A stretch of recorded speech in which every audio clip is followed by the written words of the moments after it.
Hey guys, this is Aaron Lewis, and today we are back to do a video on my Fluval Curve. Now, it has been probably about 2 months maybe since I've done an update for you guys. Now, not much has changed with it, it's just more grown in a lot and it looks really beautiful at the moment. So I just want to show you guys that and just let you guys know what's happening with it. Let's go check it out. So this is how the fish tank is looking at the moment. As you can see, it is lovely and green. When I first started this aquarium, I let you guys know that I just wanted it to be like a forest of just greenery, and I think I have succeeded in that. Now, I was struggling with growing plants at the beginning, but that is purely because the lighting wasn't strong enough. So what I did is I just ordered a second light on Amazon and I just zip tied it to the previous light. It's also an LED light and I have it facing more to the front here, so the front plants get all the light. Because the water wisteria especially, it wasn't growing at all on this side. It was struggling to even live. It was turning brown, some leaves were rotting, but as you can see now, it is pretty much shooting up to the top here, all lush and green. And the one on this side too has started shooting off too, so that will be at the top here soon. So I'm very excited with how this tank is looking. I would say it is probably one of the nicest tanks I've ever owned, because obviously, previously, when I've owned aquariums and stuff, I haven't been able to afford all the fertilizers and stuff that is needed to take care of plants, or extra lighting if I need them. But now I can easily do that with having obviously a full-time job. I'm a manager, so I can afford all the stuff that I need to properly take care of my fish. And it is clearly paying off with just how lush and green this aquarium is looking. Now, I have had a couple of fish deaths, unfortunately. And weirdly, it is my bronze Corydoras catfish, which I've never actually had a bronze Cory die on me. They've always been very hardy fish.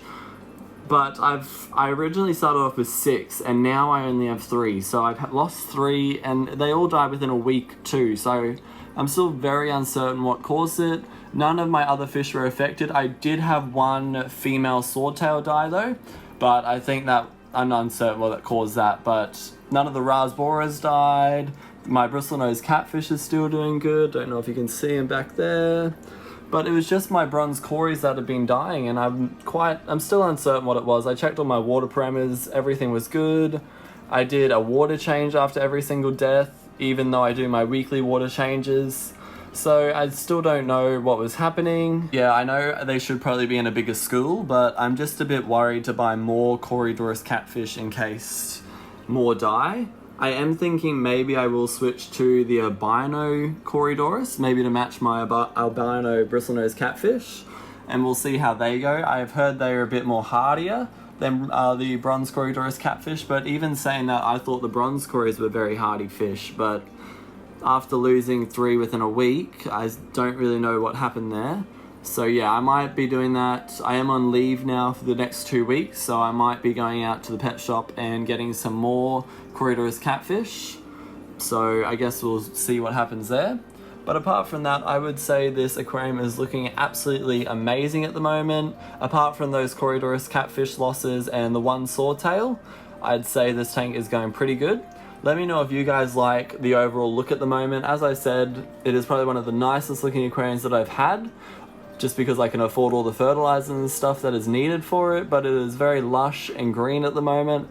I had to trim back this one here, and there was another stem that I had to trim back because it was starting to like curve up the top here. And even my, I forgot what these are. They're like an Amazon sword, but they're not called Amazon swords, but they've taken off. I've been dosing iron in the aquarium too, so they're nice and red at the moment, as you can see on the camera. So that's going well. My Amazon swords are getting eaten a bit back here because I have a lot of snails in this aquarium. Here's just a couple over here. I have heard that snails are good for an aquarium, but I feel like they're just taking over. As you see, they're literally everywhere you look. There's some there. They're even all up here. So I'm just looking in ways, or maybe a single fish that I can buy that will get rid of the snails in the aquarium. All my other tanks, they seem to be maintaining a healthy level of snails, but this one there is so many, and it's starting to actually eat all my plant leaves, as you can see at the back there. As I said, some of my water wisteria is getting eaten. So I might just buy a single fish that can aid me in helping to get rid of the snails. I've always been a big fan of having snails in the aquarium, but I feel like they've just are overpopulating in this aquarium. Literally everywhere you look. Look right there, there's 2. Oh, there's actually 3. 1, 2, 3, and at the back there. So literally everywhere you look. So if you guys have any ideas on what I can do to get rid of the snails, please comment down in the comment box below what you reckon I should do with the snail outbreak in this aquarium. Anyways guys, that is all for this video today. I hope you guys enjoyed coming with me and checking out my fluval curve. It was just a little bit of an update on how everything's going. Now remember, I am eager to hear what your guys' opinion is on the outbreak of snails that is in my aquarium. So if you guys have any ideas on how I can decrease them by adding in a fish, I would prefer not to use any chemicals like snail root or anything like that. So I just want it to all be natural. I have tried dropping in a carrot and they all swarm on the carrot and I throw away the carrot, but that hasn't worked. They're just everywhere in that aquarium. So if you guys have any ideas on what I can do to decrease the amount that's in there, that would be greatly appreciated. Just leave it down in the comment section below. But I think that is all that I have to tell you about this aquarium today.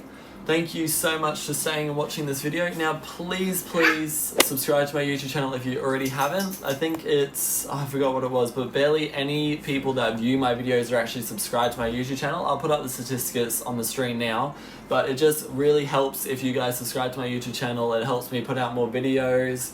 So please hit that subscribe button. Make sure you give this video a big thumbs up.